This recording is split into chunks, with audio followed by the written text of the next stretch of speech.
Hi friends, welcome to my channel. இது உங்கள் dreams மே cooking. இன்றைக்கி இந்த வீடியோவில் என்ன பார்க்க போகிறோன்னா, மதியம் லஞ்சுக்கு ரொம்பவே ஹெல்த்தியான சுரைக்காய் பருப்பு சாதம் எப்படி செய்யலாங்கிறது தான் பார்க்க போகிறோம். இப்போ வாங்க வீடியோக்குள்ளே போகலாம். ஃபஸ்ட்டு ஒரு பாத்திரம் எடுத்துக்கோங்க. அதில் சின்ன கப் அளவு நான் சாப்பாட்டு அரிசி எடுத்திருக்கேன். அதே கப் அளவில் பாதி அளவு துவரம்பருப்பு எடுத்திருக்கேன்.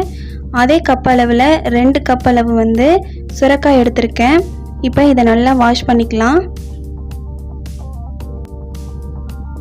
சுரைக்காவை ரொம்ப நேரம் தண்ணியில் போட்டு வச்சுக்காதீங்க.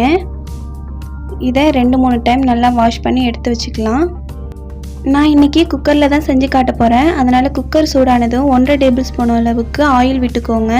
ஆயில் சூடானதும் 1 டீஸ்பூன் அளவுக்கு கடுகு சேர்த்துக்கோங்க. கடுகு நல்லா வெடித்ததுக்கப்புறம் 1 டீஸ்பூன் அளவுக்கு சீரகம் போட்டுக்கோங்க. 4 பல்லு பூண்டும் சேர்த்துக்கோங்க. போட்டுட்டு நல்லா வதக்கி விட்டுக்கோங்க. கொஞ்சமாக கருவேப்பிலை போட்டு நல்லா வதக்கிக்கோங்க.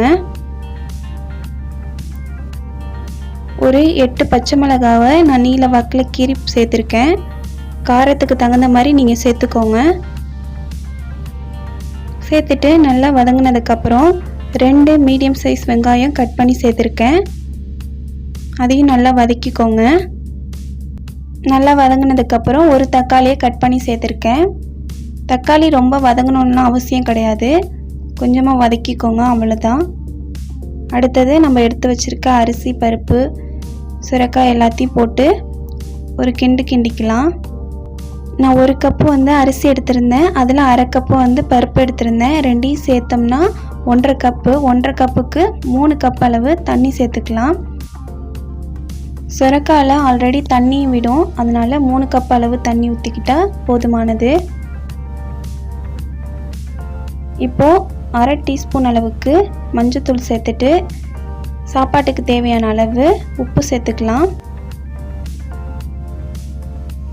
உப்பு கரெக்டாக இருக்கான்னு பார்த்துக்கோங்க. அடுத்து குக்கரை க்ளோஸ் பண்ணிவிட்டு 3 விசில் வர வரைக்கும் வெயிட் பண்ணிடலாம்.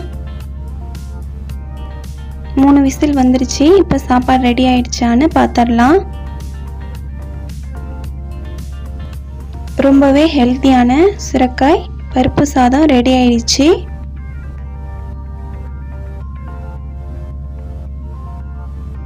நீங்கள் டயட்டில் இருந்தீங்கன்னா கண்டிப்பாக மதியம் லஞ்சுக்கு இந்த சுரைக்காய் பருப்பு சாதத்தை ட்ரை பண்ணி பாருங்கள். சுரைக்காயில் அதிகப்படியான நீர் சத்து இருக்கிறதுனால நம்ம வெயிட் லாஸ் பண்ணுறதுக்கு ரொம்பவே யூஸ்ஃபுல்லாக இருக்கும். லாஸ்ட்டாக கொத்தமல்லி இலையை கொஞ்சமாக தூவி விட்டுட்டு கிளறி விட்டுக்கோங்க.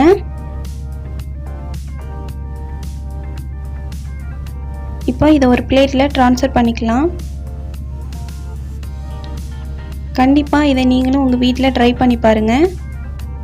ட்ரை பண்ணி பார்த்துட்டு எப்படி இருக்குன்னு கமெண்டில் சொல்லுங்கள்.